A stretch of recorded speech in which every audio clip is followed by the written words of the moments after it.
Olá a todos, sejam bem-vindos a mais uma resolução do exame nacional da 12ª classe. Hoje, concretamente, vamos resolver o exame de Química da primeira chamada. Neste exame, você vai receber todos os truques, todas as dicas que você vai precisar para ter sucesso no dia do seu exame. Então, senta aí para acompanhar a resolução deste exame. Aconselho-te a ter um exame aí consigo para poder acompanhar a resolução.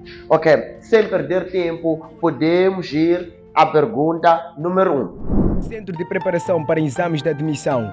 O nosso compromisso é garantir uma preparação de qualidade. A pergunta número 1 diz basicamente o seguinte: qual das opções é um dos fatores que afeta a velocidade de uma reação química? Você estudou no início deste ano, ou estudou lá na 12ª classe, no primeiro capítulo, não é?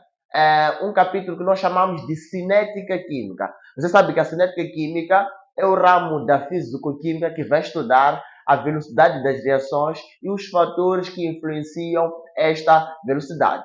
Então, indo concretamente para os fatores que afetam a velocidade ou influenciam na velocidade de uma reação química, você aprendeu que o primeiro fator que afeta a velocidade de uma reação química, nós temos a superfície de contato, a temperatura, o catalisador, os catalisadores, podemos ter ainda a pressão, podemos ter a concentração. Lembrando que se nós falamos da pressão, podemos ainda juntar o volume. Se nós falamos de catalisadores, podemos ainda juntar os inibidores. E também temos um outro fator que, por sinal, para a pergunta número 1 deste exame, é a resposta certa. Um outro fator é a natureza dos reagentes. Então, para a pergunta número 1, a opção correta é a opção C. Opção C. Ok?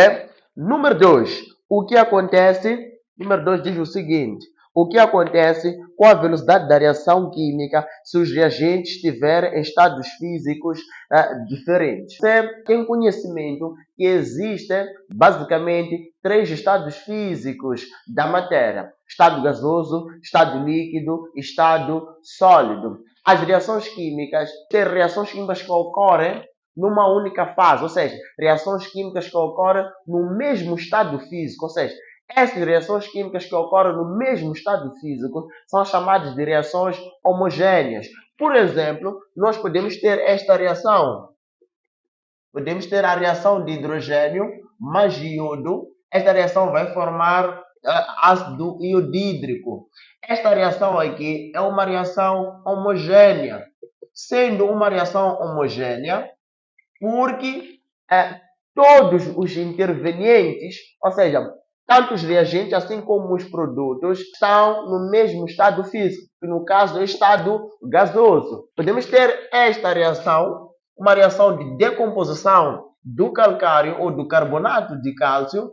Se encontra ele no estado sólido, reage com a cal viva ou óxido de cálcio, está no estado sólido, e dióxido de carbono, que se encontra no estado gasoso. Então, conseguimos ver que nesta reação, as substâncias participantes aqui estão em estados físicos diferentes. Temos o carbonato de cálcio, óxido de cálcio se encontra no estado sólido e o dióxido de carbono se encontra no estado gasoso. Para este tipo de reação, diz-se que esta reação é heterogênea.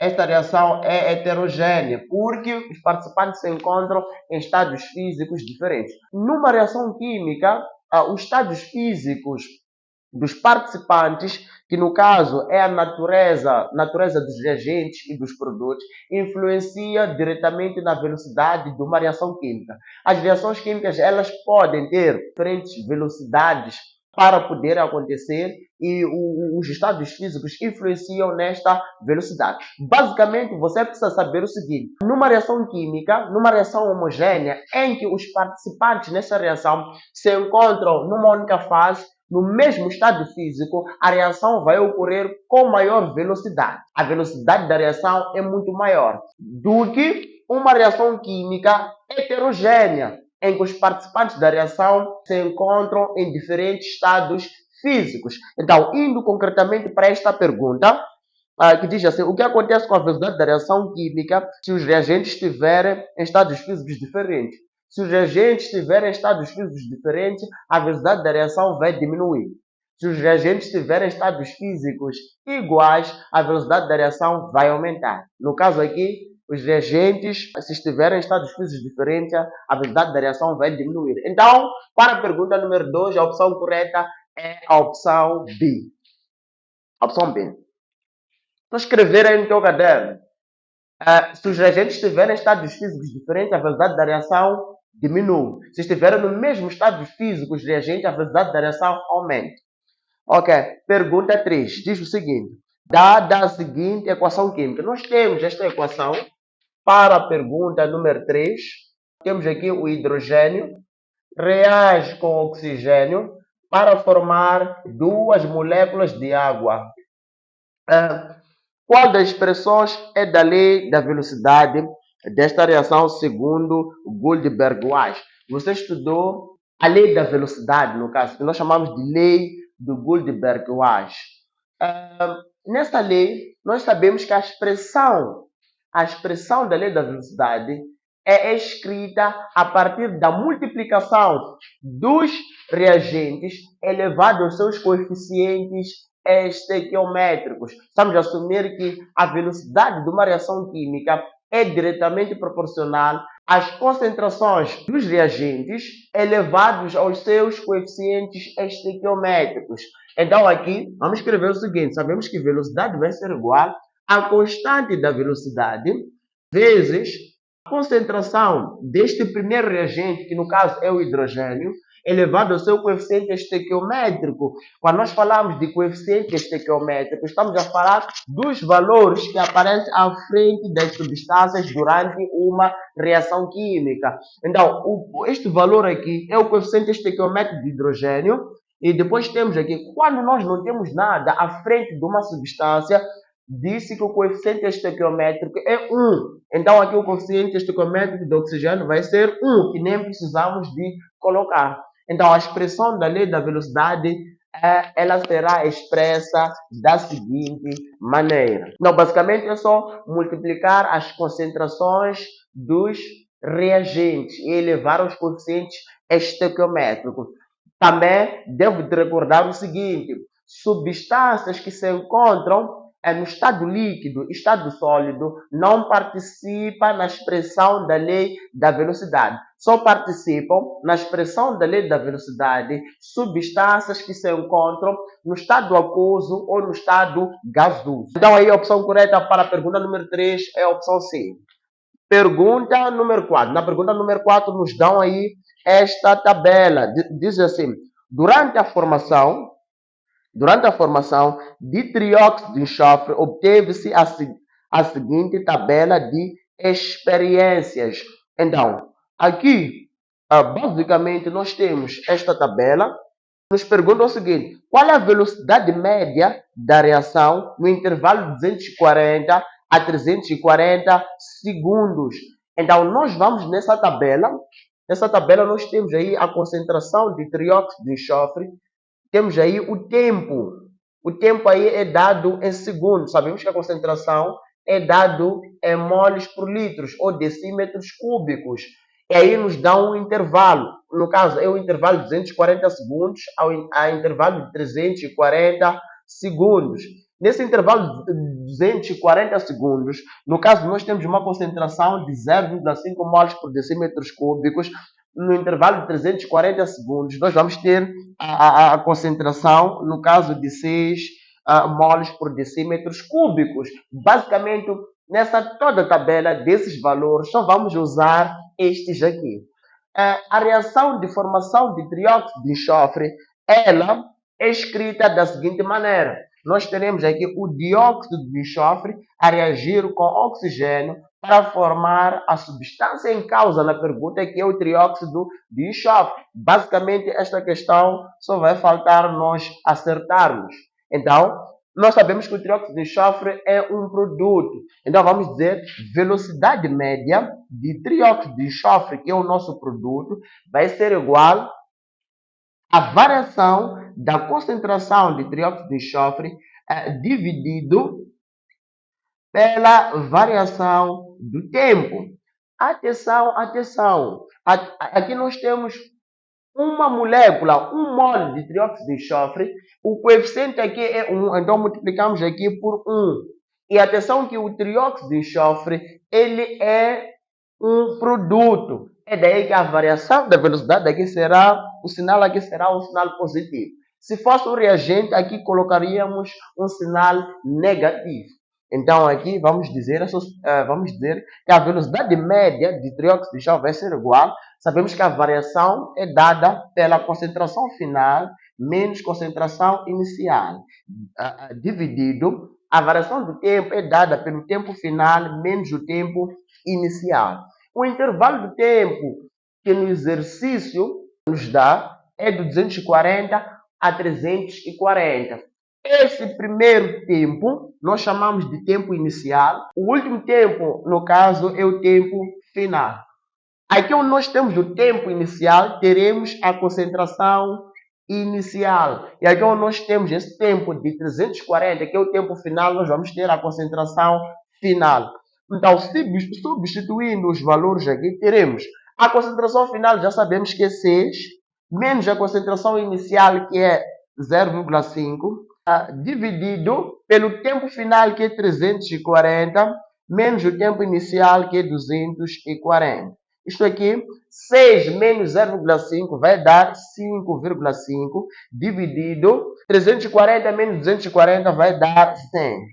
Isto aqui, fazendo os cálculos, vamos encontrar a opção D, que vai dar 0,055. Então, na pergunta 4, a opção correta é a opção D.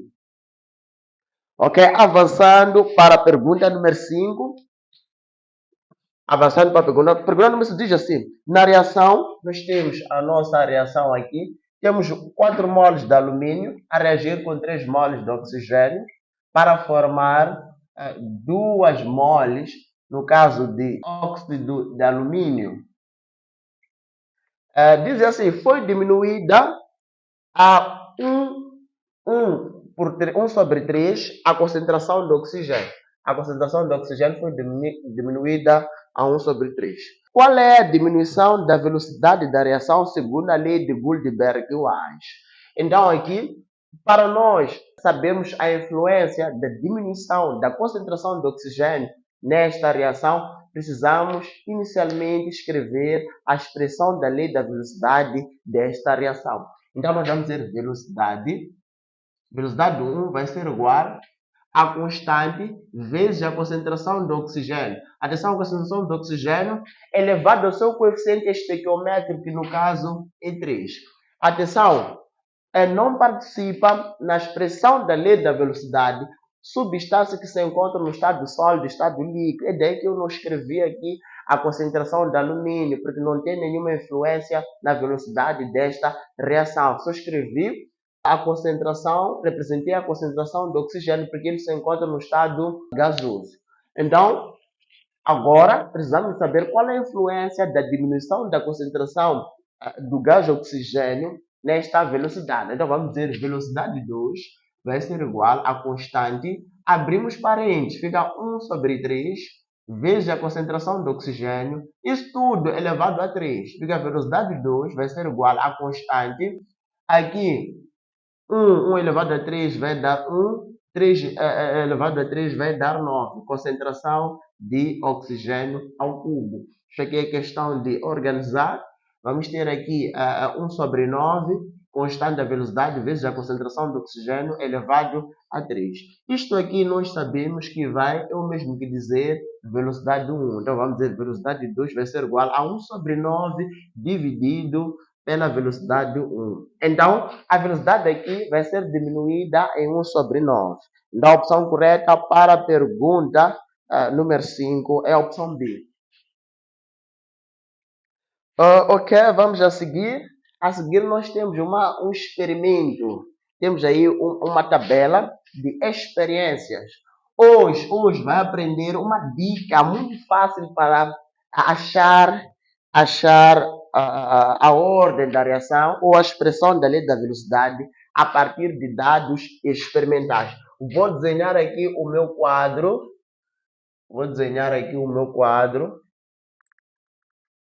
Temos aqui a concentração de monóxido de nitrogênio.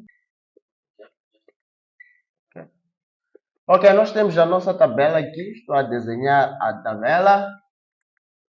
Temos aqui a tabela. E obrigado pela observação. Ok, temos aqui a velocidade, que é 1 vezes 10 elevado a menos 3. Aqui é 4 vezes 10 elevado a menos 3. Aqui é 16 vezes 10 elevado a menos 3. A pergunta nos pede a ordem desta reação. Para você poder responder essa pergunta, encontrar a ordem desta reação, você precisa achar a expressão da lei da velocidade. Nós sabemos que a ordem da reação nós só podemos ter a partir da expressão da lei da velocidade, que é a soma dos coeficientes, que são os expoentes ali na expressão da lei da velocidade. Então aqui nós temos essa tabela de experiências. Aqui basicamente nós queremos o quê? Então vamos escrever primeiro uma expressão hipotética da lei da velocidade. Então vamos dizer constante da velocidade, velocidade vai ser igual a constante da velocidade vezes a concentração de nitrogênio vezes a concentração de monóxido de nitrogênio. Uma vez que nós não sabemos quais são os expoentes para o dióxido de nitrogênio e o monóxido de carbono, vamos colocar X aqui, Y aqui. Então, basicamente, o nosso trabalho é encontrar o valor desses expoentes, o valor de X e o valor de Y. Então, para isso é bem fácil. Vamos começar aqui achando o expoente. Atenção, esses expoentes aqui são a ordem. Este aqui, o X, é a ordem da reação em relação ao dióxido de nitrogênio. E o Y é a ordem da reação em relação ao monóxido de carbono. Para ter a ordem da reação global, precisamos de somar o valor de X e o valor de Y. Então, para poder somar o valor de X e de Y, precisamos de achar o valor de X e de Y, que são os expoentes. Então, para tal, vamos começar para achando o valor de X, que é a ordem de dióxido de nitrogênio. Assim. Então, basicamente aqui, a dica é essa. É só prestar atenção. Nós temos aqui 3 experiências. Se nós queremos a ordem de dióxido de nitrogênio, devemos aqui, nessas experiências, escolher, primeiro passo, escolher duas experiências em que a concentração de dióxido de nitrogênio varia, duas experiências em que a concentração de dióxido de nitrogênio varia e a concentração de monóxido de carbono mantém-se inalterado. Ou seja, onde a concentração de monóxido de nitrogênio não varia. Escolheu duas experiências em que a concentração de dióxido de nitrogênio varia, a concentração de monóxido de carbono não varia. Então, essas experiências, daremos aqui, são experiências 2 e 3. Na experiência 2 e 3, a concentração de dióxido de nitrogênio varia e a concentração de monóxido de carbono não varia. Então, vamos escolher experiências 2 e 3.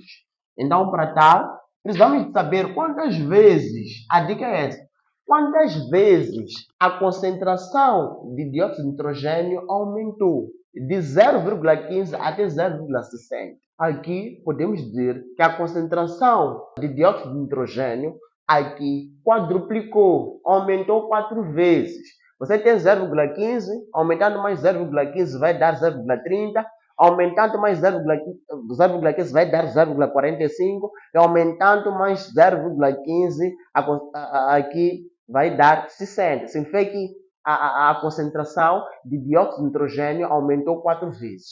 Então, vamos colocar aqui 4. No caso, isto aqui está elevado a x. Vamos levar a x e vamos analisar a velocidade.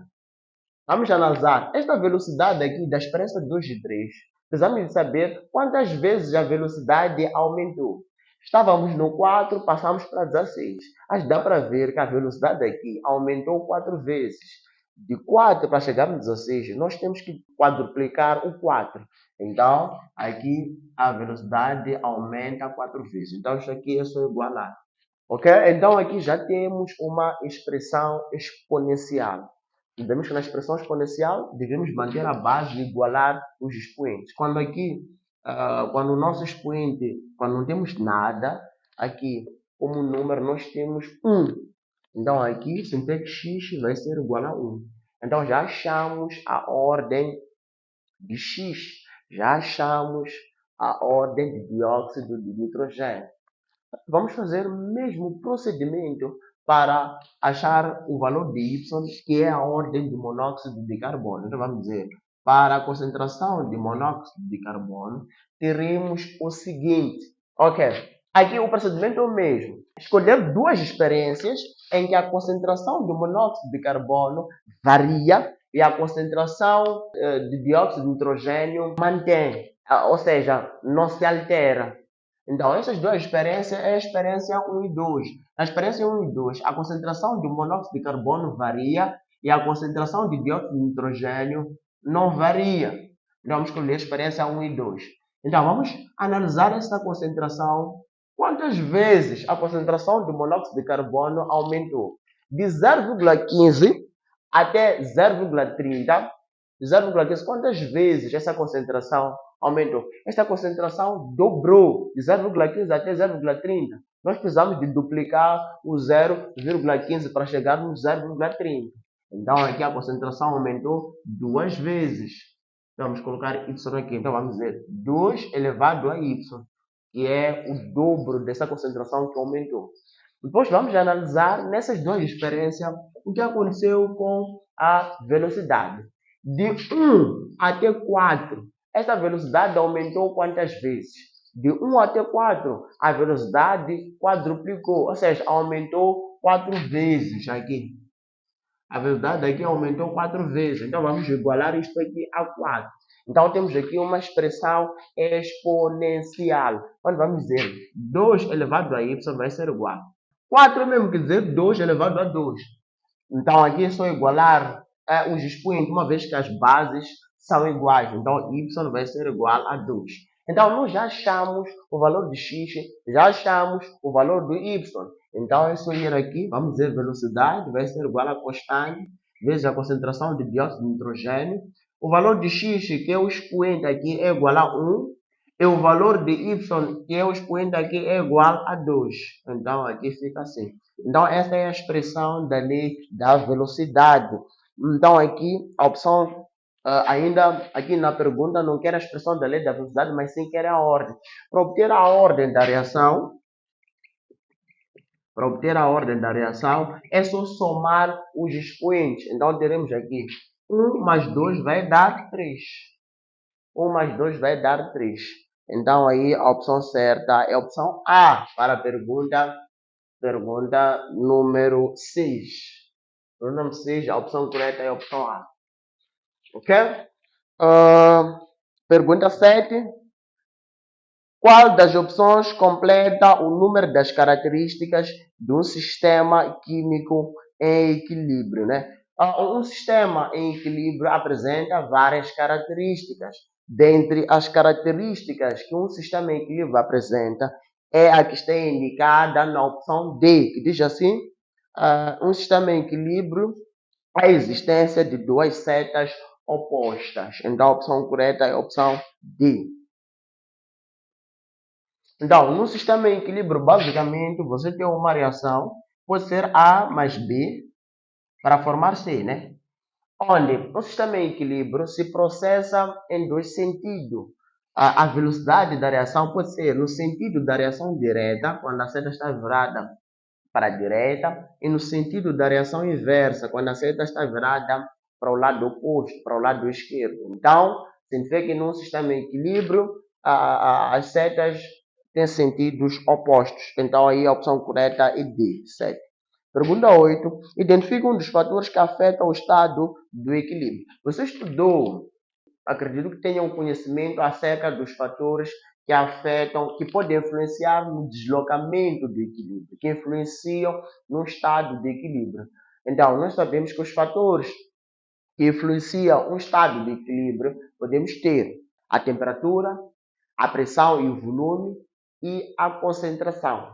Esses são os fatores que afetam o estado de equilíbrio. Nunca se esqueça, o catalisador não afeta o estado do equilíbrio. O catalisador só afeta ou influencia na velocidade da reação. Os fatores que afetam o sistema em equilíbrio é temperatura, concentração, pressão e volume. Então, aí a opção correta para a pergunta número 8 é a opção D.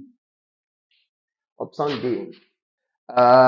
Vou me afastar para você poder fazer o screenshot. Ok, vamos para a pergunta número 9. Pergunta número 9 diz o seguinte. Está em equilíbrio o sistema. Temos esse sistema aqui. Está em equilíbrio. Conseguimos ver a partir das 7, né? Que a reação se processa no sentido da reação direta e também na reação inversa. Como se pode diminuir a quantidade de dióxido de carbono? Aqui, nós queremos diminuir a quantidade de dióxido de carbono. A quantidade, nós sabemos que aqui, no sentido da reação direta, à direita, nós temos os produtos, à esquerda, nós temos os reagentes. Os produtos, eles são formados.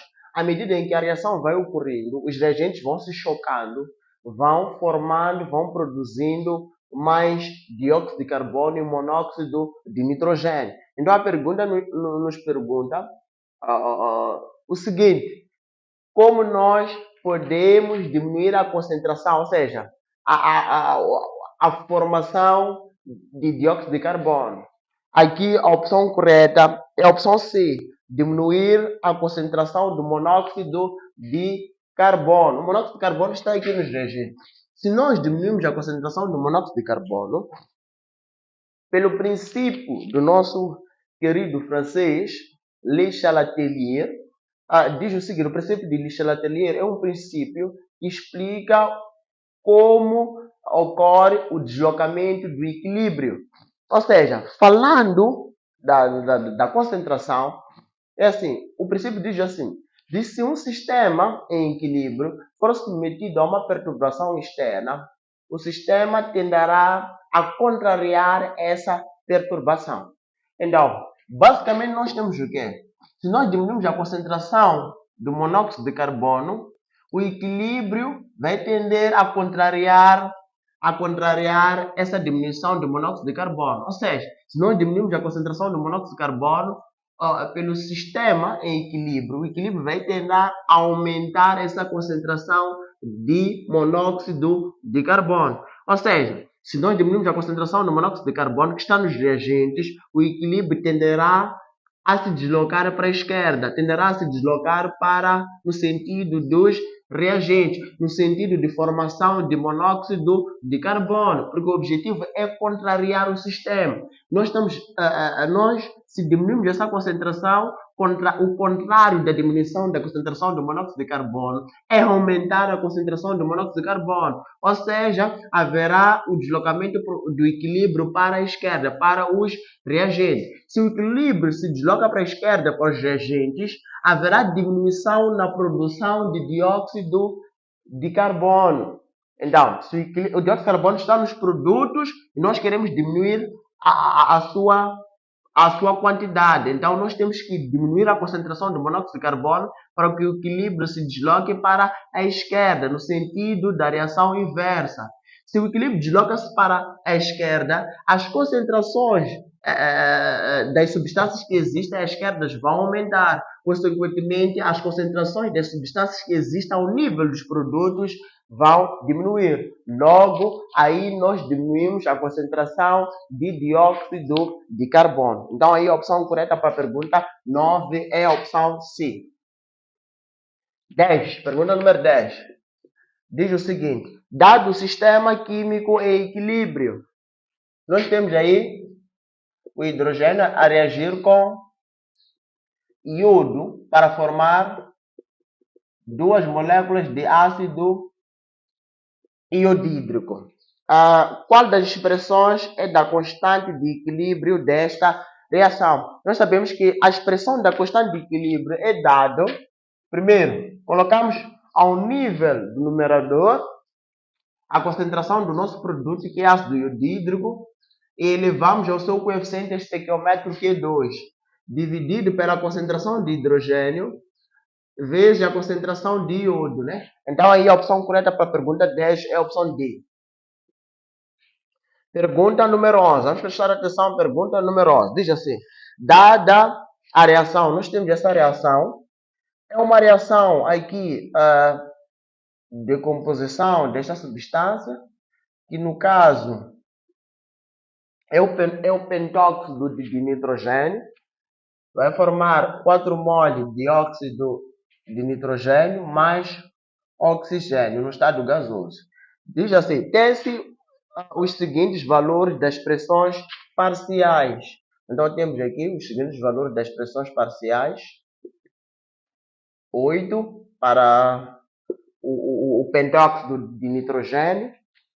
Depois teremos aqui para a pressão de dióxido de nitrogênio é 4 e a pressão de oxigênio é 6. Qual é o Kp? Querem a constante das pressões parciais na mesma temperatura. A determinação de Kp, usando as pressões parciais que o exercício dá, calculamos da mesma forma como calculamos a constante de equilíbrio, usando as concentrações. Então, primeiro temos que escrever a expressão da constante das pressões parciais. No caso, vamos dizer que Kp vai ser igual à multiplicação dessas concentrações dos produtos, que é dióxido de nitrogênio elevado a 4 vezes a concentração de oxigênio, dividido pela concentração de pentóxido de nitrogênio elevado a 2. Então, aqui, substituindo os valores, fica Kp vai ser igual. Atenção que aqui é pressão parcial. Então, poderíamos colocar assim: pressão parcial de dióxido de nitrogênio, isso tudo elevado a 4. Aqui, pressão parcial de oxigênio. E aqui, pressão parcial de pentóxido de nitrogênio. Fica assim. Então, aqui, substituindo os valores, a pressão parcial de dióxido de nitrogênio é 4, elevado a 4 por causa do coeficiente estequiométrico, vezes a pressão parcial de oxigênio, que é 6, dividido pela pressão parcial de pentóxido de nitrogênio, que é 8, elevado ao seu coeficiente, que é 2. Isto aqui, química acabou, só ficou matemática. Nós sabemos que aqui nós teremos o quê? 4 vezes 4 é 16.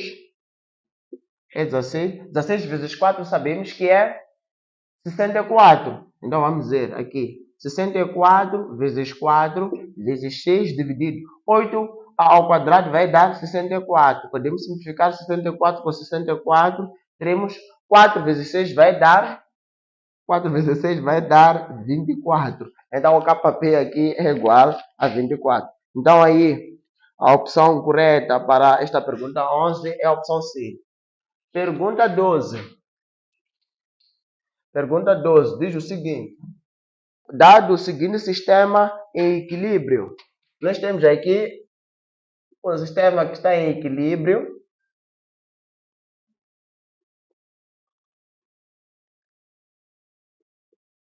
Temos aqui um sistema em equilíbrio.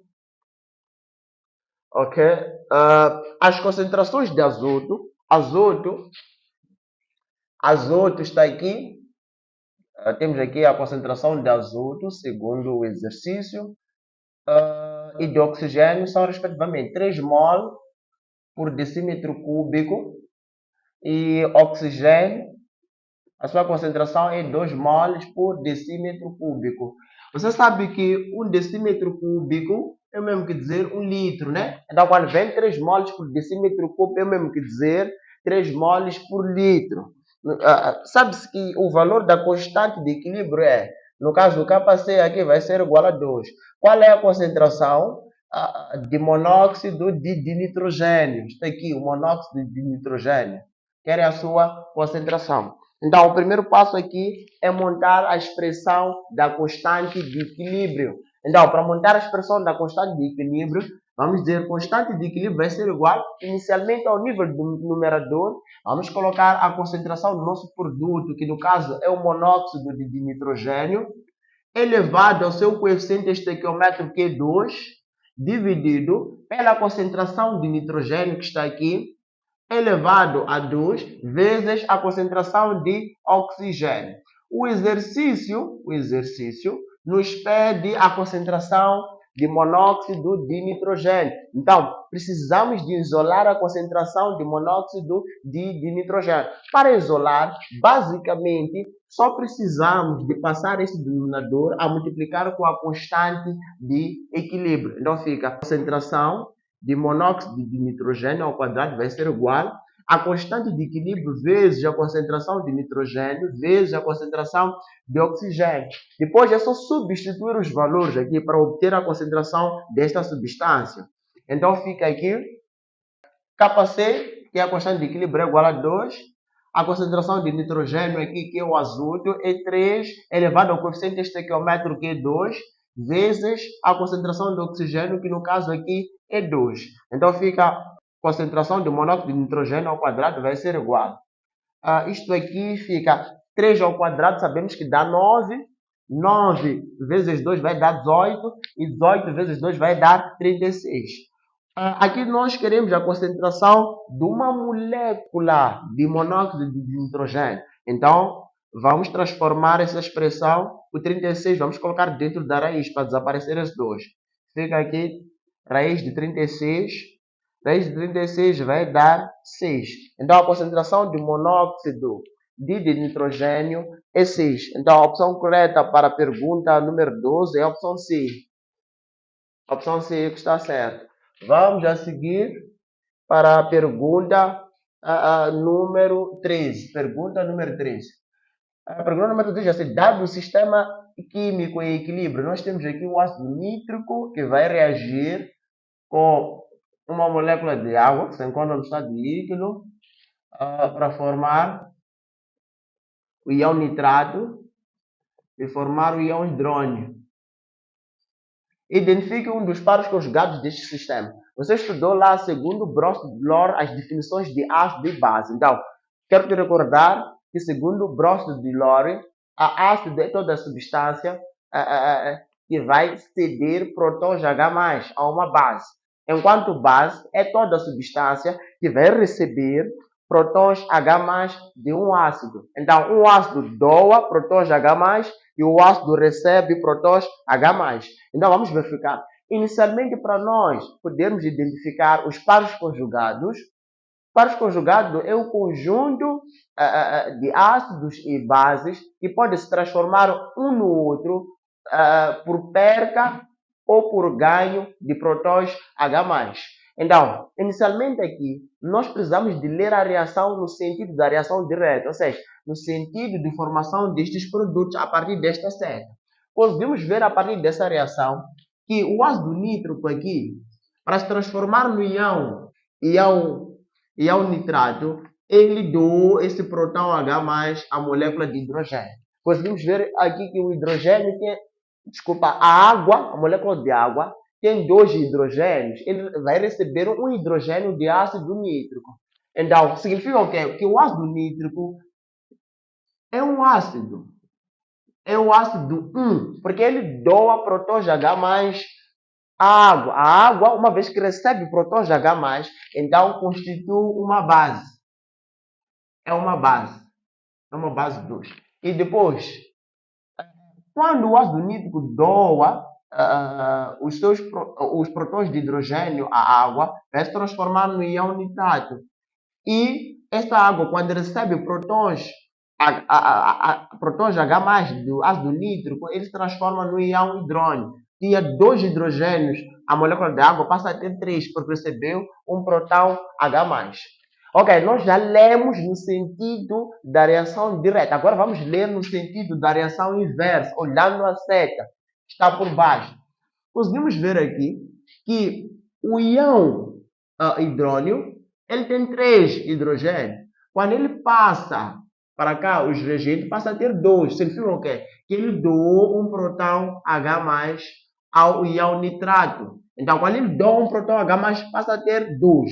Então, nós sabemos, segundo Brost-Lohr, toda espécie química que doa prótons H+, ele constitui um ácido. No caso, aqui nós já temos o ácido 1, este aqui vai constituir-se um ácido 2. O íon nitrato aqui, ele recebe prótons H+. Se ele recebe prótons H+, ele é uma base, que no caso aqui é base 1. Então, basicamente, você precisa saber o seguinte, para você obter os pares conjugados, ao nível dos reagentes, você vai ter o ácido 1 e base 2. E ao nível dos produtos, você tem base 1 e ácido 2. E aqui é questão de juntar os pares conjugados aqui. Os pares conjugados, você deve ter ácido 1 e base 1. E deve ter ácido 2 e base 2. Então, ácido 1 aqui é o ácido nítrico. É o ácido nítrico, onde o seu par conjugado é a base 1, o íon nitrato. E o ácido 2, no caso aqui, é o íon hidrônio, onde a sua base conjugada é a molécula de água.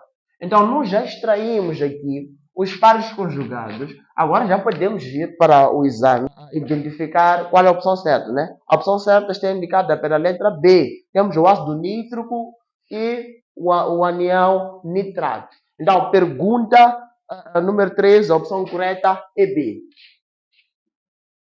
É B. Depois teremos aqui pergunta 14. Pergunta 14. Pergunta 14 basicamente diz o seguinte: dadas as seguintes amostras. Temos aqui a primeira amostra. Temos esta substância e esta substância. Temos estas amostras e temos esta amostra.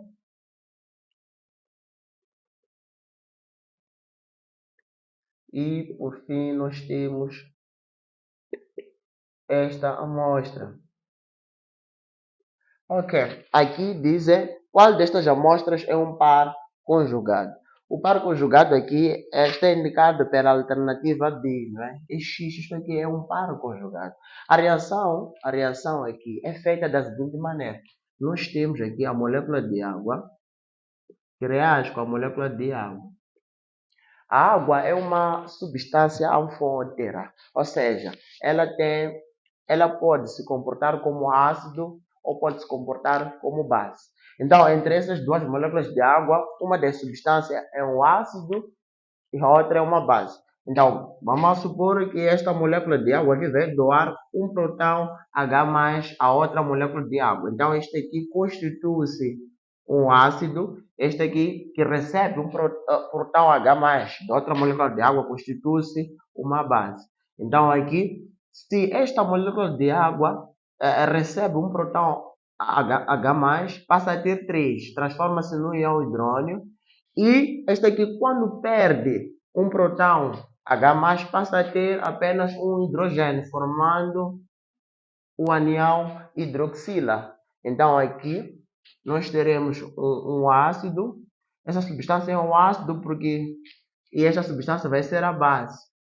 Porque no sentido da reação inversa, essa molécula aqui é um hidrônio, vai doar o seu próton H+ a anião hidroxila. Nós sabemos que quem doa prótons H+ é um ácido e quem recebe é uma base. Então, aqui a opção que nos indica os pares conjugados é a opção que nós temos íon hidrônio e anião hidroxila. Então, aí a opção correta para a pergunta 14 é a opção B. É a opção B. Vamos para o número 15. Número 15 diz assim: dadas as seguintes partículas. Dadas as seguintes partículas. Nós temos a partícula 1, temos aqui a partícula 2, temos a partícula 3 e temos a partícula 4 e por fim temos a partícula 5. Identifica as duas partículas que formam um par conjugado, né? As duas partículas que formam um par conjugado aqui é o íon, é amônia e o anião amônio. Desculpa, e o catião amônio, né? Essas são as duas partículas. Representando a reação, é só colocar a amônia dentro da água, reagir com a molécula de água. Nós sabemos que a molécula de água, aqui, a molécula de água vai doar um próton H+, a amônia. E a amônia tem 3 hidrogênios. Quando recebe um próton H+, passa a ter 4 hidrogênios. E vai formar a hidroxila. Então, aqui, uma vez que o íon amônia, ele se comporta como uma base. Uma base por quê? Porque recebe um próton H+ da água. A água comporta-se como ácido. E aqui, no sentido da reação inversa, o íon amônio vai doar um próton H+ à hidroxila. Então, o íon amônio aqui comporta-se como ácido.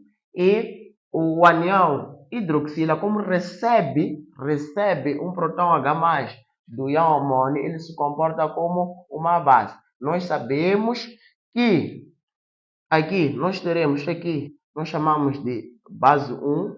Aqui nós podemos chamar, não, aqui é ácido 1. Aqui vai ser base 2. Aqui nós teremos ácido 2. Aqui nós teremos base 1. Nós sabemos que temos pares conjugados. Temos o casamento de um ácido 2 e uma base 2. Então, aqui nós já identificamos os nossos pares conjugados. Então, aí a opção correta para a pergunta 15 é a opção C. Vou me afastar para você fazer um screenshot para poder anotar aí no seu caderno.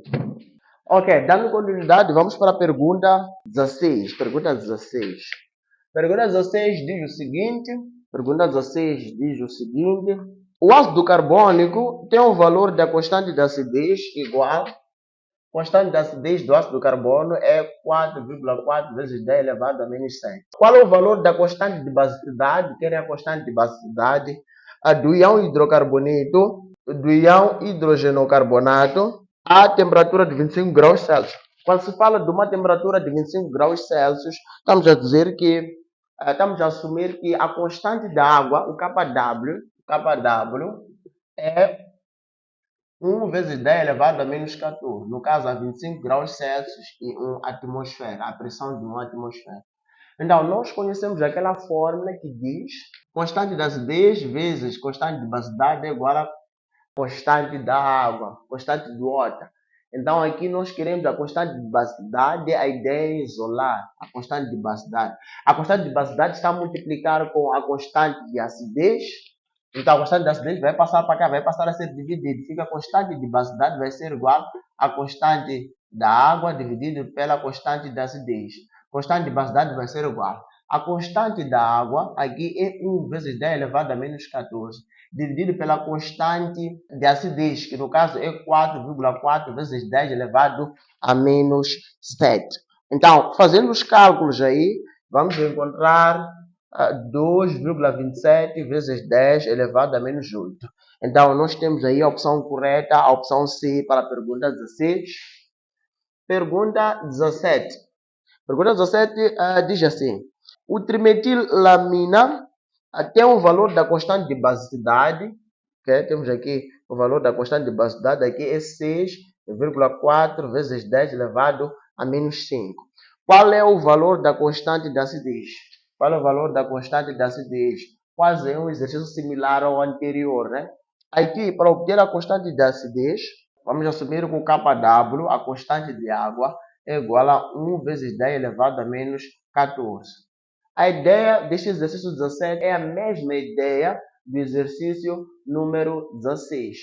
Então, aqui vamos dizer, se nós queremos aqui a constante de acidez, então vamos dizer, constante de acidez vai ser igual a constante da água dividido pela constante da basicidade. O resto é só substituir os valores. A constante da água é 1 vezes 10 elevado a menos 14 e a constante da basicidade é 6,4 vezes 10 elevado a menos 5. Então, fazendo os cálculos aí, vamos encontrar como opção correta a opção A, que diz 1,56 vezes 10 elevado a menos 10. Então, a opção correta para a pergunta 17 é a opção A.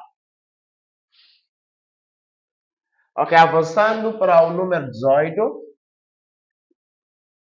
Avançando para o número 18. O número 18 diz assim: sabe-se que a constante de acidez do ácido fluorídrico é igual. Temos aqui a constante de acidez aqui é igual a 6,7 vezes 10 elevado a menos 4. A sua concentração numa determinada solução, no caso aqui a concentração é igual a 3,35 moles por decímetro cúbico. Qual é o grau de ionização? Querem um grau de ionização. Nós conhecemos a seguinte fórmula, que diz o seguinte: constante de acidez vai ser igual ao grau de ionização vezes a concentração. Nós queremos o grau de ionização, temos que isolar o grau de ionização, então vamos passar a concentração que está multiplicado para cá, vai passar a ser dividido. Fica, grau de ionização vai ser igual à constante da acidez dividido pela concentração.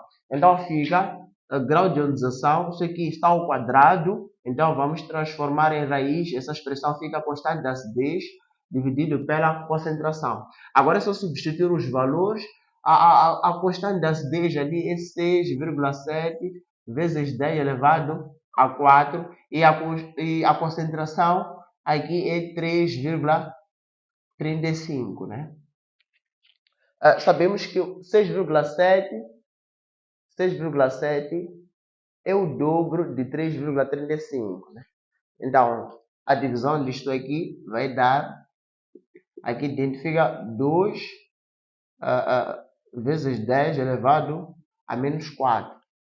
Assim, aqui é questão de simplificar aqui esse índice, o radical com o índice, aqui temos que fazer, calcular a raiz de 2, né? A raiz de 2 vai dar 1,41. Fica 1,41 vezes 10 elevado a menos 2. Então aí a opção correta para a pergunta 18 é a opção C. É a opção C. Ok, pergunta 19. Pergunta 19 diz o seguinte: calcula o pOH, exercício nos pede do pOH da água a temperatura de 25 graus Celsius, sabendo que o valor do produto iônico da água, KW, é igual a 1 vezes 10 elevado a menos 14. Tem duas maneiras para resolver este exercício, não é? Então vamos resolver das duas maneiras. A primeira maneira para resolver este exercício, nós sabemos que a concentração de, de, de, de próton H+, é vezes a concentração de íon hidroxila é igual a KW. Sabemos disso. Então, em outras palavras, podemos dizer que a concentração de próton H+, mais anião hidroxila vai ser igual a 1 vezes 10 elevado a menos 14. Nós, para poder calcular o pOH, sabemos que o pOH é igual a menos logaritmo da concentração da hidroxila. Então, ali precisamos do valor da concentração da hidroxila, né? Entretanto, o exercício não nos dá, mas nós vamos assumir que esta concentração aqui, a concentração de próton hidrogênio e anião hidroxila é igual. Então, aqui nós podemos colocar x vai ser igual a 1 vezes 10 elevado a menos 14. Então, fica x vezes x vai dar x ao quadrado, que vai dar 1 vezes 10 elevado a menos 14. Então, aqui fica x vai ser igual à concentração, vai ser igual a raiz de 1 vezes 10 elevado a menos 14.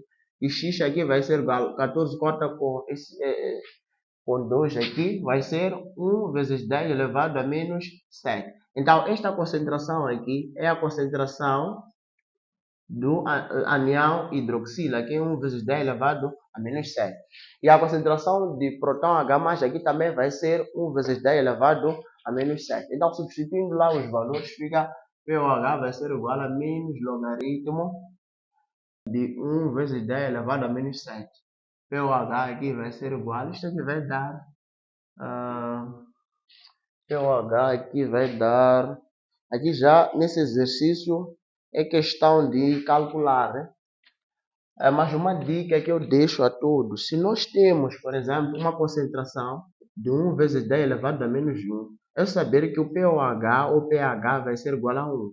Se temos 1 vezes 10 elevado a menos 2, o pOH vai dar 2. Se temos, por exemplo, 1 vezes 10 elevado a menos 9, o pOH vai ser igual a 9. Então, se o pOH aqui é 1 vezes 10 elevado a menos 7, significa que o pOH vai ser igual a 7. Então, este exercício termina assim. A opção correta para esta pergunta é a opção D. Pergunta 19, a opção correta é D. Vamos para a pergunta 20.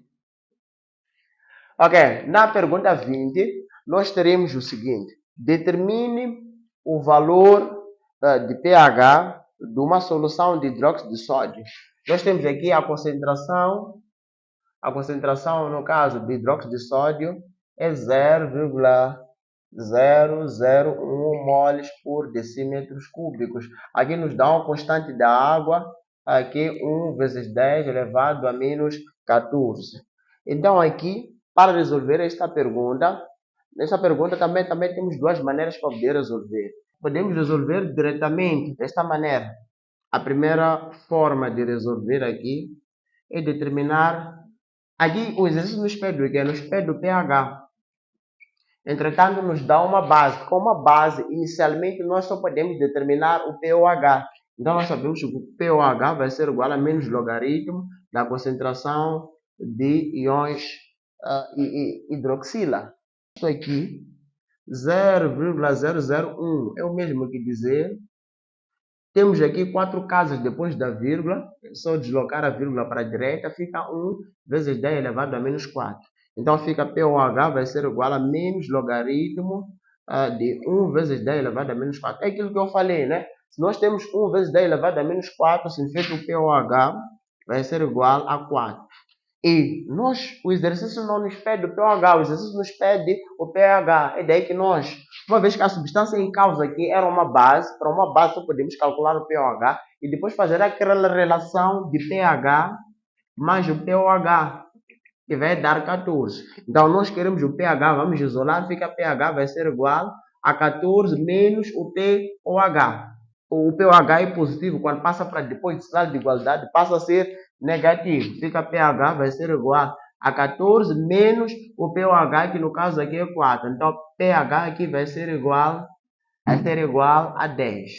Que é esta forma. A segunda forma para poder calcular esta pergunta é usar a constante de água, não é? É usar a constante de água.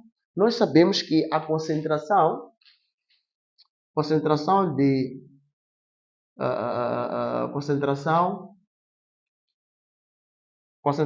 íons hidrogênio vai ser vezes a concentração de íons hidroxila vai ser igual à constante da água.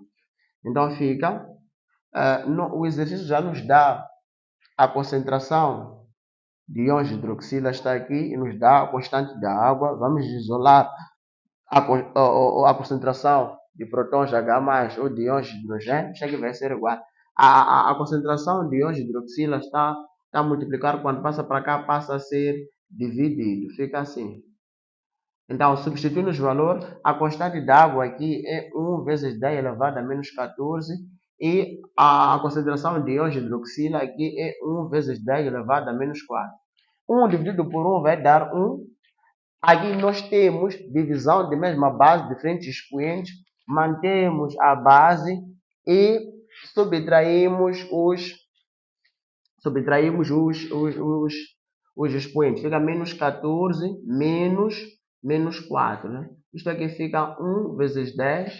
Menos com menos vai dar mais. Então fica menos 14 vezes... Vamos escrever daqui.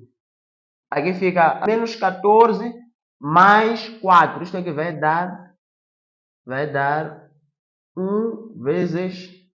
Isso aqui dá 1 vezes 10 elevado a 10. Fica assim. Então, isto aqui é questão de calcular o pH. pH sabemos que é menos logaritmo da concentração de íons hidrogênio. Fica pH vai ser igual a menos logaritmo de 1 vezes 10 elevado a 10, né? Então, pH aqui vai ser igual a 10. Ok? Então, aí temos essas duas maneiras para resolver este exercício. Então, a opção correta para a pergunta 20 é a opção C. Ok? Podes fazer o screenshot. Ok, pergunta número 21. Pergunta número 21 diz assim: uma solução tampão constituída por 4,5 moles por decímetro cúbico de ácido nítrico. A concentração aqui de ácido nítrico para esta pergunta é 4,5 moles por decímetro cúbico e 6,3 moles por decímetro cúbico de nitrito de magnésio. A concentração aqui no caso de nitrito de magnésio, aqui é 6,3 moles por decímetro cúbico, sabendo que a constante da acidez é igual, então temos aqui a constante da acidez é igual a 5,1 vezes 10 elevado a menos 4. Qual é o pH desta solução tampão? Quero aqui o pH. Aqui a fórmula que nós vamos usar para resolver esta pergunta, temos duas que podemos usar. Podemos usar esta, que diz que pH vai ser igual a menos, a pKa mais logaritmo da concentração do sal dividido pela concentração do ácido. Temos esta forma, podemos usar esta forma ou podemos usar esta forma, que diz pH vai ser igual a pKa menos logaritmo da concentração do ácido dividido pela concentração do sal. Então, quando nós usamos o sinal positivo, a concentração do sal fica em cima, a concentração do ácido fica embaixo. Se nós usamos o sinal negativo, a concentração do ácido fica em cima, a concentração do sal fica embaixo. Vamos usar a primeira forma. Nós sabemos que pH vai ser igual a pKa mais logaritmo da concentração do sal dividido pela concentração do ácido. Aqui, sabe que o pKa é igual a menos logaritmo de Ka. Ok? Então, aqui, para este exercício, fica pH vai ser igual a menos logaritmo de Ka mais logaritmo do sal dividido por ácido, pela concentração do ácido. Então, pH vai ser igual a menos logaritmo. Ka aqui é 5,1 vezes 10 elevado a menos 4, mais logaritmo da concentração do sal. O sal, no caso, o sal está aqui, é 6,3. E o ácido está aqui, é 4,5. Ok? Química acabou, só ficou matemática. Então temos que fazer menos logaritmo de 5,1 vezes 10 elevado a menos 4. Isto aqui, calculando, vai dar 4,7 mais logaritmo de 6,3 dividido por 4,5, no caso aí vai dar 0,15. Então fica pH aqui vai ser igual a. Isso aqui é questão de calcular, isso aqui vai dar 3,45. Então aí a opção correta para essa pergunta 21 é a opção C. Pergunta 22. Vamos para a pergunta 22. Pergunta 22 diz assim: a solubilidade de carbonato de prata,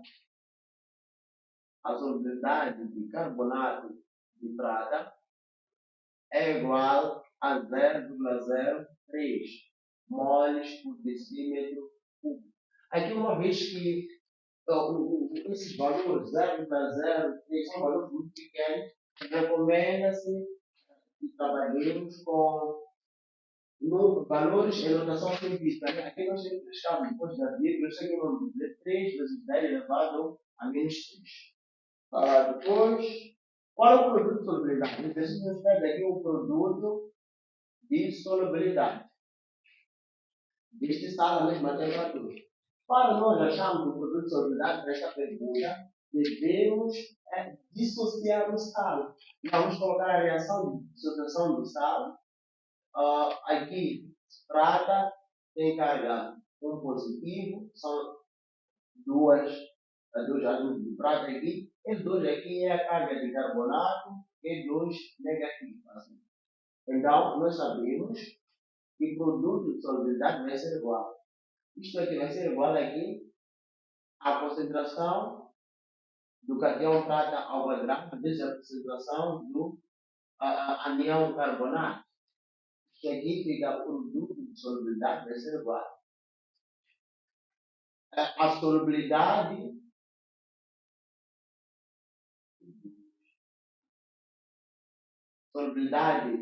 isso tudo ao quadrado, 2 vezes solubilidade ao quadrado. Os dois é por causa do coeficiente está aqui e esse 2 é por causa do espelho. Tá? E isto aqui é S, vezes aqui a solubilidade. Fica o produto de solubilidade vai ser igual. 4 ao quadrado, 2 ao quadrado vai dar 4, solubilidade vezes solubilidade. Aqui, isto aqui ao quadrado, 4 solubilidade ao quadrado vezes solubilidade vai dar 4 solubilidade ao cubo. Depois chega o produto de solubilidade, vai ser igual. Ok, já sabemos que a solubilidade,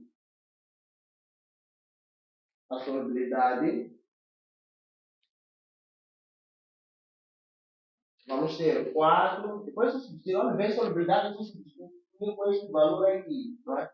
Que é 3 vezes 10 elevado a menos 3 ao cubo. Fica o produto de solubilidade, vai ser igual. Sabe-se que 3 ao cubo vai dar 27. Fica 27. Aqui menos 3 vezes 3 vai dar menos 9. O produto de solubilidade aqui vai ser igual. 4 vezes 27. 4 vezes 27. 4 vezes 27 vai dar 108. Vezes 10 elevado a menos 9. Fica o produto de solubilidade vai ser igual. Vamos jogar a vírgula duas casas aqui. Vamos reduzir os expoente. Vamos aumentar o expoente aqui. Vamos ter 1,08 vezes 10 elevado a menos. A opção correta para esta pergunta 22 é a opção A. A opção A é a certa. Ok, 23. Pergunta 23 e 16. Identifica a opção que indica o fator de que depende o potencial de uma pilha. O potencial de uma pilha sempre vai depender dos eletrônios, vai depender da quantidade dos eletrônicos, da composição da solução em termos de eletrônicos. Então, a opção correta para a pergunta 23 é a opção A. Depende da composição de eletrônicos. A pergunta 24. Quantas reações caracterizam uma partícula reduzida? Nós temos aqui, pergunta 24. Nas reações redox, nós temos aqui reações de oxidação. Ocorrem dois tipos de reações: reações de oxidação e reações de redução. Numa reação de oxidação, ocorre aumento do NOx e diminuição, ocorre aumento do NOx e diminuição do número de eletrônios. Diminui os eletrônios. Já na redução, ocorre o oposto. Na redução ocorre diminuição do NOx e aumento dos eletrônios. Então aqui dizem que qual das opções caracteriza uma partícula reduzida. Primeiro, uma partícula reduzida só por redução ocorre aumento de eletrões e menor NOx, e a diminuição do NOx. A opção correta para a pergunta 24 é a opção B. Pergunta 25. O que ocorre no cátodo de uma célula galvânica? Para você nunca mais gerar no cátodo. Temos cátodo, temos ânodo. Numa célula galvânica, no caso de uma pilha. O cátodo, sempre no cátodo vai ocorrer a redução. E no ânodo, sempre vai ocorrer a oxidação. Uma dica para nunca esquecer é só fixar esta palavra aqui, grau.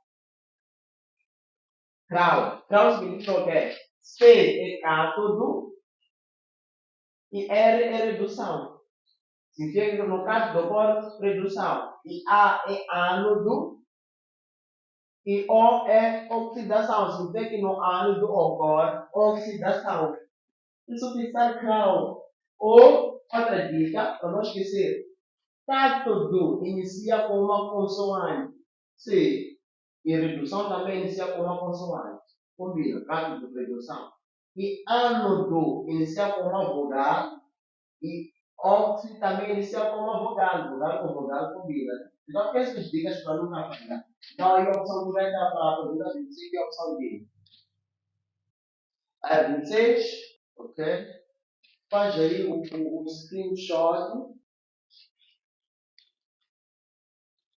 Ok, vamos avançar para a pergunta número 26. Pergunta número 26. Identifica a opção que representa corretamente a segunda equação de redução. É assim, temos aqui as semi-equações. Primeiro, a semi-equação de redução e a semi-equação de oxidação.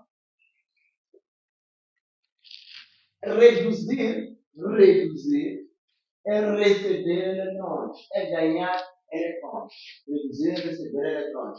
Então, na semi-equação de redução, há ganho de eletrões. Então, nós temos, por exemplo, uma espécie química que é A, que vai ganhar eletrões e absorver eletrões. Então, nós colocamos aqui ao nível dos reagentes os eletrões ganho. Colocamos aqui assim, ao nível dos reagentes, os eletrões ganho. Já oxidar é dar eletrões. Oxidar é dar eletrões. Se na oxidação dá-se eletrões, significa a libertação de eletrões. E nós colocamos a libertação dos eletrões na oxidação ao nível dos produtos. Os eletrões, quando são perdidos na oxidação, ficam ao nível dos produtos, que são libertados. Na redução, ficam ao nível dos reagentes, que são absorvidos, são recebidos. Então, aí, a opção certa, aí dizem, identifica a opção que representa, porque também a semi-equação de redução. A semi-equação de redução está aí o cobalto. O cobalto fez o que aí? Ganhou um eletrão e ficou desta maneira. Ganhou um eletrão e ficou daquela maneira. Ok? Então a opção correta é A para a pergunta 26. Pergunta 27. Na pergunta 27 nós temos aí algumas reações. Temos a reação 9. Temos aqui a reação 9. Temos aí a reação 10. Temos aí a reação 11. E temos a reação 12. Temos aqui a reação 12. Temos aí a reação 12. Vamos lá aqui. Diz o seguinte, identifica a reação redox. Uma reação redox é aquela que ocorre com transferência de eletrões. E para nós podermos identificar uma reação redox, devemos estudar a variação do NOx. Toda reação química na qual ocorre a variação do NOx, a mudança do NOx, de uma substância que está nos reagentes e a mesma substância onde nos produz, sofre variação que diz que a reação é redox. Então, primeiramente vamos distribuir aqui os NOx. Tenho acreditado que você sabe as regras de distribuição do NOx, da determinação do NOx. Então, aqui, sabemos que o bário está no segundo grupo, tem o NOx igual a mais 2, o hidrogênio é mais 1, o oxigênio é menos 2. Sabe-se que o oxigênio é menos 2 nos compostos, o enxofre está aqui, no sulfato é mais 6. E sabemos nós que a carga do sulfato é 2 negativo, né? Então, esse 2 vai ser aqui o nosso do cobre. Aqui o bário do grupo é mais 2, o enxofre do sulfato é mais 6, o oxigênio é menos 2. O cobre é mais 2, conseguimos ver aqui, e o oxigênio é menos 2, o hidrogênio é mais 1. Vamos analisar esta reação aqui. Reação 9. Na reação 9, o bário não sofreu variação, e mais 2, mais 2. O oxigênio menos 2, menos 2, não sofreu nenhuma variação. O hidrogênio é mais 1, mais 1, não sofreu nenhuma variação. O cobre é mais 2, não sofreu variação. O enxofre é mais 6, não sofreu nenhuma variação. Logo, a reação 9 não é redox. Vamos para a reação 10. A reação 10 temos duas substâncias. O ferro é uma substância simples, o NOx é uma substância simples, sabemos que é igual a zero. E o NOx também são substâncias simples, que o oxigênio aqui é igual a zero. Aqui, o NOx do oxigênio é menos 2, é este aqui, negativo. E o NOx do ferro é mais 3, positivo. Aqui, conseguimos ver que é a variação do NOx. O ferro tem NOx 0, quando passa para mais 3, significa que sofreu oxidação. E o oxigênio, de 0 até menos 2, de 0 até menos 2, sofreu redução. Naquelas reações onde a variação do NOx das espécies ao nível dos reagentes e também ao nível dos produtos, disse que a reação é redox. Então, 10 é uma reação redox. Vamos analisar a reação 11. Temos menos 2 para o oxigênio. O potássio é o elemento do primeiro grupo, logo tem o NOx mais 1, o hidrogênio NOx mais 1, o cloro, segundo grupo, nos compostos tem NOx menos 1. O potássio mais 1 e o cloro menos 1. O oxigênio menos 2 nos compostos e mais 1 hidrogênio nos compostos. Vamos estudar a variação para a reação 11. O potássio aqui é mais 1 nos reagentes, mais 1 nos produtos, não sofreu variação. Oxigênio, menos 2 nos reagentes, menos 2 nos produtos, não sofreu variação. O hidrogênio, mais 1 nos reagentes e mais 1 nos produtos, não sofreu variação. O cloro, menos 1 nos reagentes e menos 1 nos produtos, não sofreu variação. Logo, a reação representada por 11, ela não é redox. Vamos analisar esta.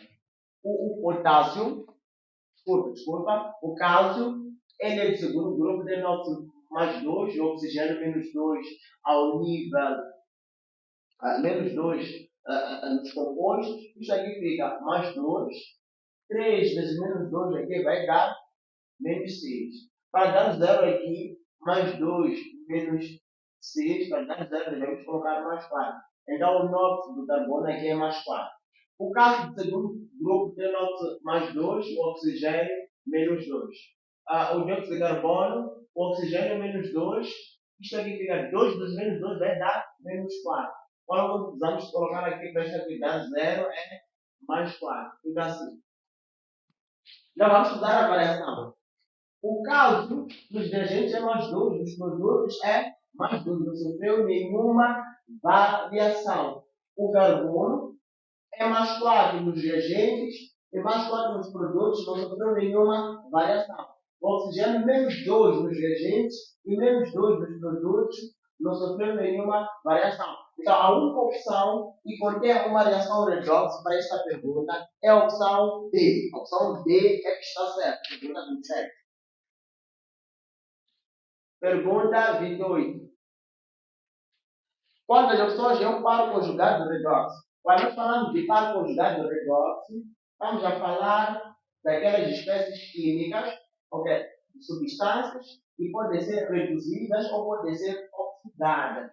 No caso aí, a espécie que forma o par conjugado é a opção B, que vem oxigênio e o anel oxigênio. Né? Opção B para a pergunta de todos. Pergunta 29. Pergunta 29. Dada a seguinte reação redox. Temos aqui a reação redox.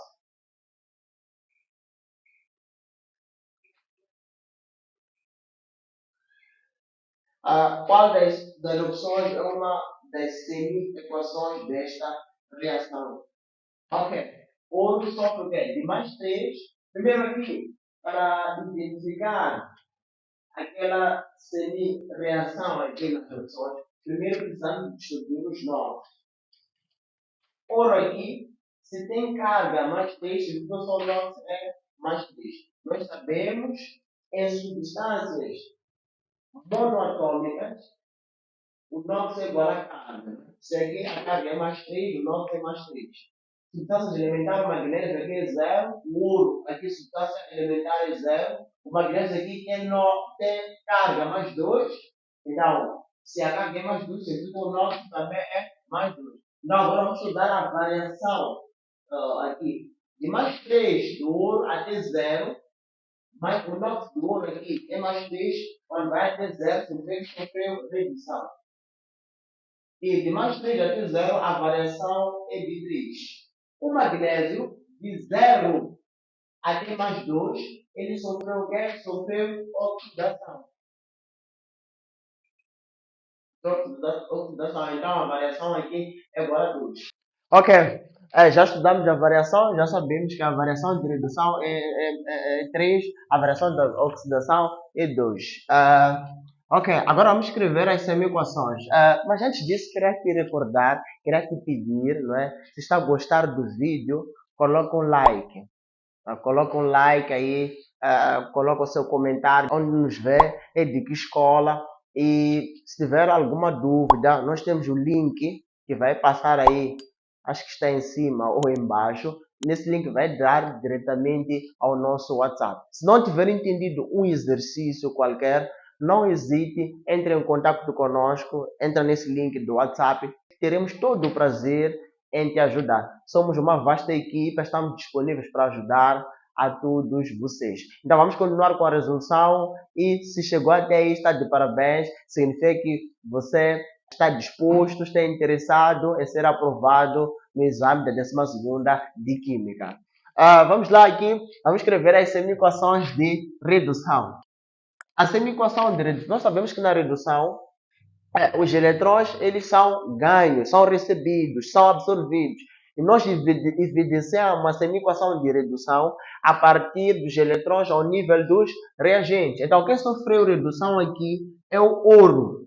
Então, colocamos o ouro aqui e ele ganhou 3 eletrões. Conseguimos ver os eletrões ganhos a partir da variação e foi formar este ouro aqui. E quem sofreu oxidação, lembrar, oxidar é dar eletrões. Oxidar é dar eletrões, né?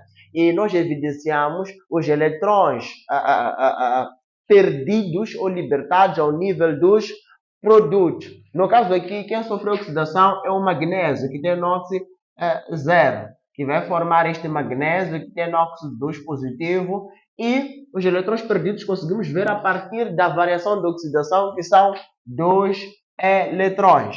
Nós temos aqui.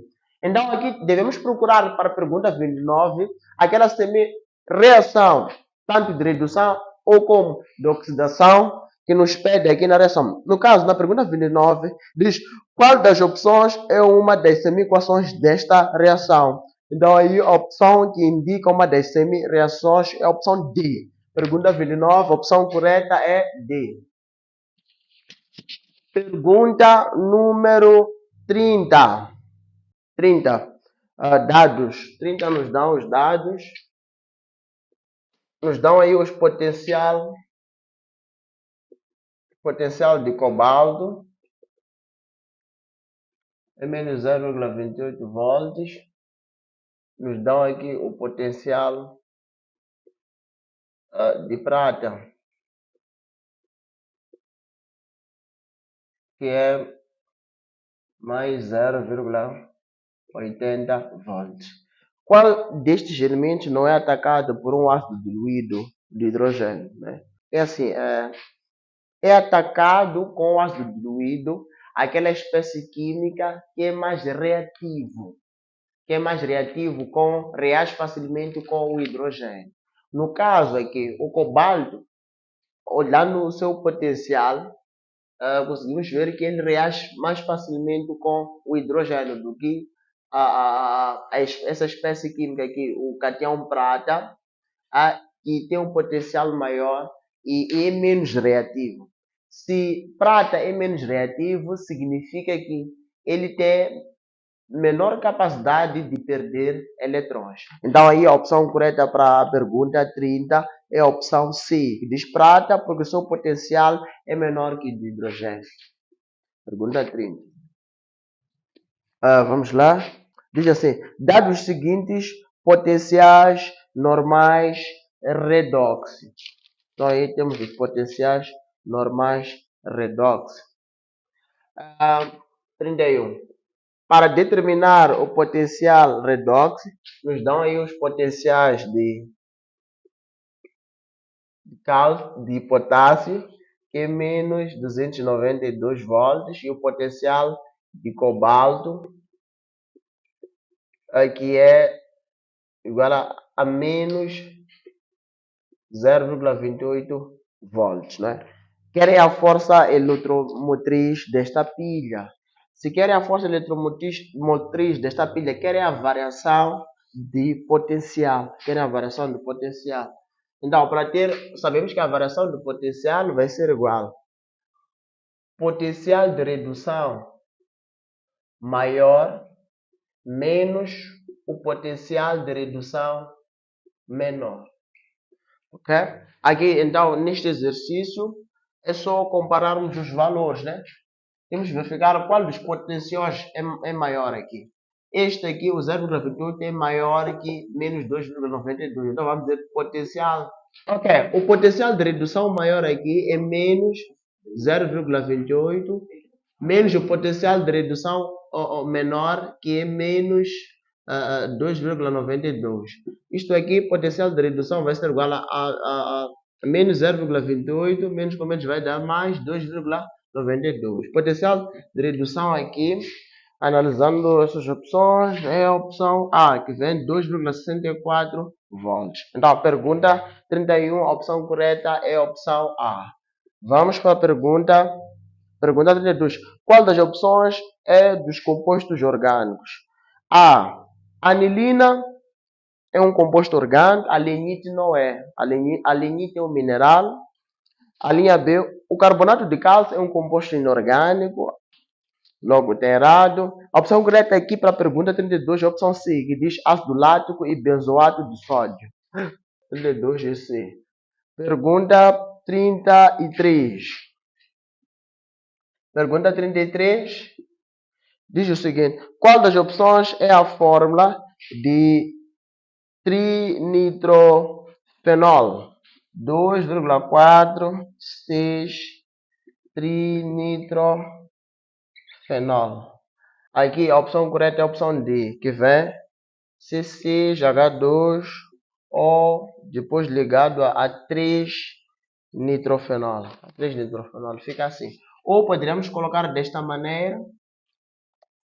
Temos aqui o radical hidroxila. No carbono 2, temos aqui o nitro, radical nitro. No carbono 4, temos o nitro. E no carbono 6, temos o nitro, né? Fica assim. Ok, agora, então aí a opção correta 33 é a opção D. 2,46 trinitrofenol. Pergunta 34. Identifica a fórmula geral dos alcanos. Os alcanos têm a seguinte fórmula: CnH2n mais 2. Está aqui. Os alcenos têm a seguinte fórmula: CnH2n. Os alcinos têm a seguinte fórmula: CnH2n menos 2, né? Aí que era a fórmula dos alcanos, está representada pela linha A. Linha A. Ok, 35. Dado o seguinte composto, temos este composto aqui. Temos aqui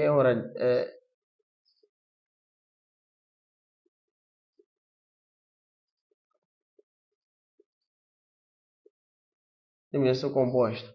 Qual é o nome deste composto? Aqui conseguimos ver que temos ligações simples e aqui só temos átomos de carbono e de hidrogênio, logo é um hidrocarboneto.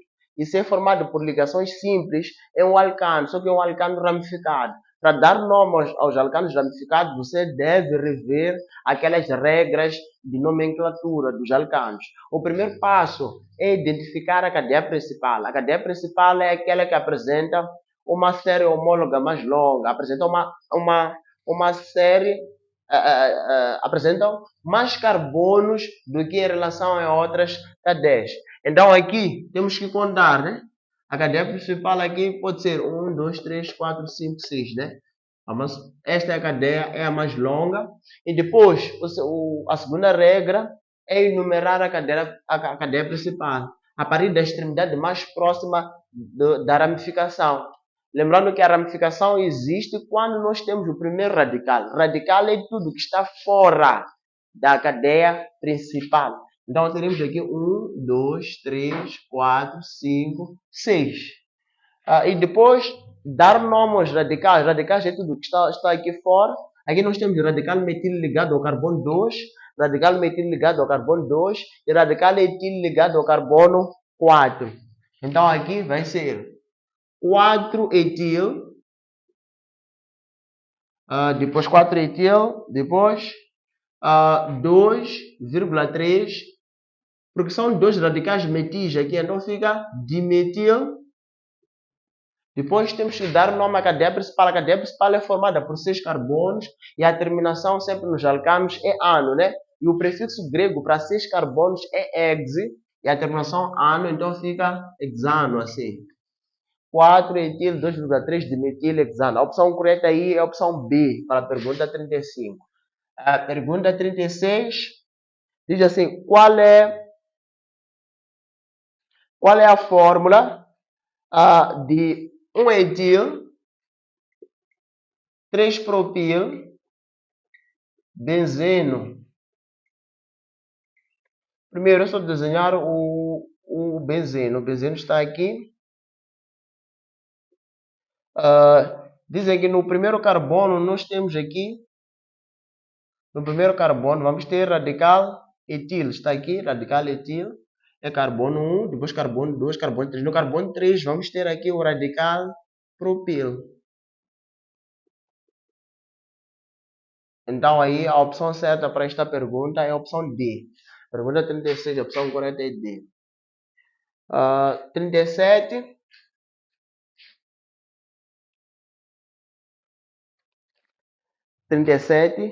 Qual das opções é isômero de exino? Exino 1. Exino 1. Primeiro temos que escrever a fórmula de exino 1.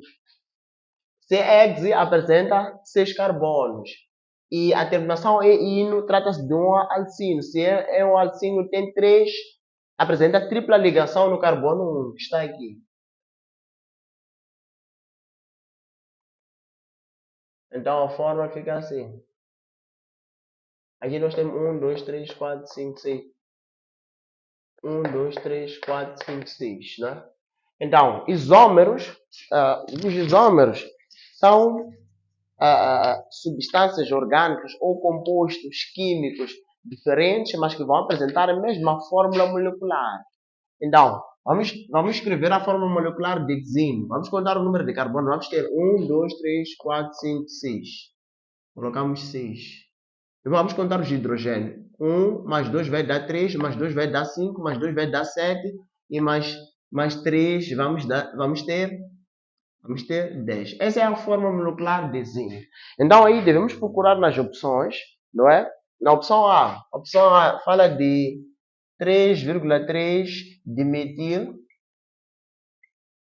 butino 1. Então vamos escrever a fórmula, a estrutura de 3,3 dimetil butino 1. Então aqui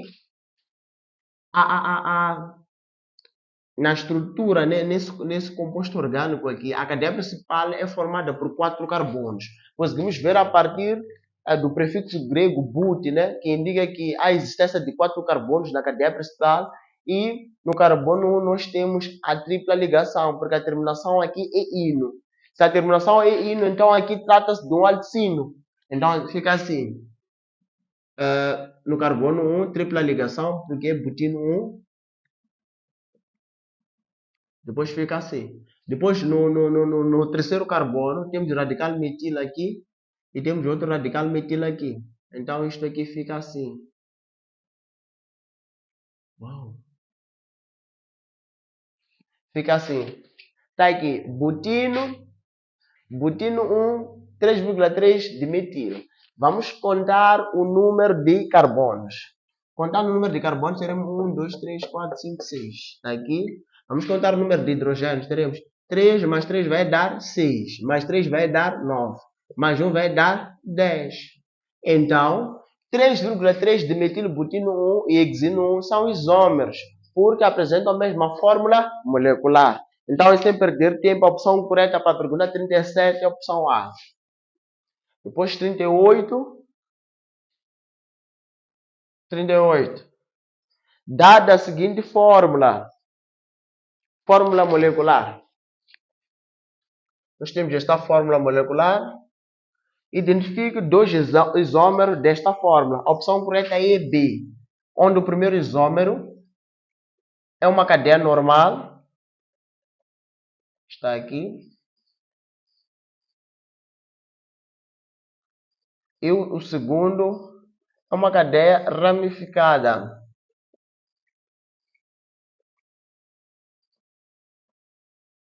Ok, vamos contar o número de carbonos para provar que são isómeros.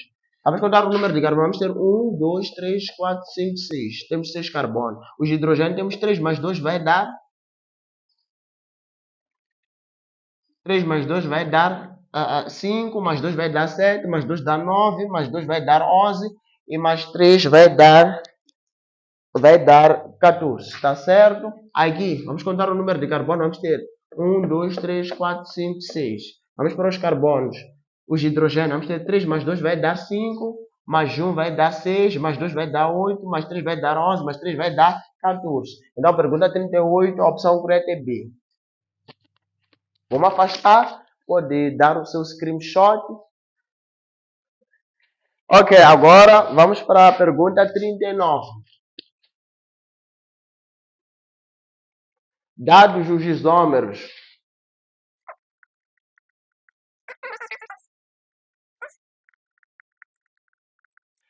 Não sei se prestou atenção para a pergunta 39. Pergunta 39, esses isômeros aqui são a resposta da pergunta 38. Quais são os nomes destes isômeros? Temos que dar nome. Aqui, para dar nome, é uma cadeia, é um alcano de cadeia normal. É só contar o número de carbono. Vamos ter 1, 2, 3, 4, 5, 6, né? Então, aqui trata-se de hexano.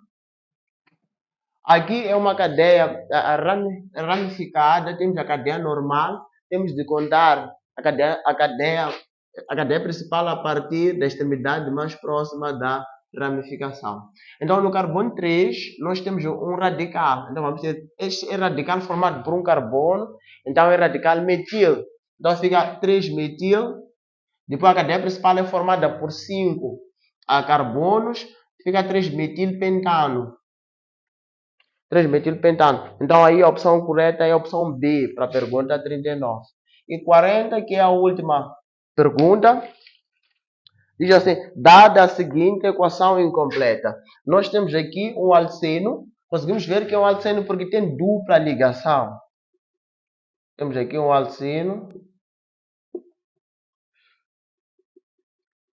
Aqui é uma reação de halogenação, porque nós temos aqui um halito. Isto aqui é um halito. Os alcenos e os alcinos sofrem reações de adição. Os alcanos sofrem reações de substituição. Onde, segundo a regra de Markov-Nikov, reações de adição será adicionado ao carbono. Temos que observar esses dois carbonos. Esses dois carbonos, no meio nós temos a dupla ligação. Temos que ver qual é o carbono mais hidrogenado e qual é o carbono menos hidrogenado. Lembrando que o carbono mais hidrogenado é este que tem mais hidrogênio e o menos hidrogenado é este. Então, segundo a regra de Markov-Nikov, vamos adicionar o hidrogênio ao carbono mais hidrogenado e adicionamos esse iodo ao carbono menos hidrogenado. Logo, haverá rompimento da dupla ligação. Vai se formar uma ligação simples. Então, teremos aqui, em vez de ter CH2, vamos ter CH3, porque vai ocorrer a adição deste hidrogênio aqui. Depois vamos ter aqui CH, depois vamos ter o iodo aqui, depois CH2 e aqui é CH3. CH3. Fica assim. Então aí a opção correta para essa pergunta é a opção A. Pergunta 40 é a opção A. Terminamos já mais uma resolução de exame de Química aqui no CPE. Se não colocou like, aproveita agora, coloca o like e pode partilhar este vídeo para os seus colegas, para que eles possam se sair muito bem nos exames. Então, eu desejo boa sorte, bom trabalho para o teu exame de Química. Não se esqueça, se tiver alguma dúvida, se algum exercício não entendeu, não percebeu, a partir do link que está aí em cima, pode entrar em contato, vai dar diretamente ao nosso WhatsApp. Nós teremos todo o gosto em poder esclarecer as suas dúvidas. E também não só, você pode assistir também os vídeos das outras disciplinas, né? Nós temos as resoluções de português, temos de história, temos de física e de matemática. Depois dos exames, você terá um outro exame, terá de se preparar para os exames de admissão. Então, nós somos o CPE, estaremos aqui para poder te receber, poder te guiar para que você tenha sucesso no exame de admissão. Até a próxima! Estamos localizados no bairro 25 de Junho, Chopal B, na Rua da Mesquita, e no bairro de Intaca, Primeira Rotunda, Maputo. Ligue para o número 84 44 07 421 ou 87 94 07 421. CPE, Centro de Preparação para Exames de Admissão. O nosso compromisso é garantir a sua vaga.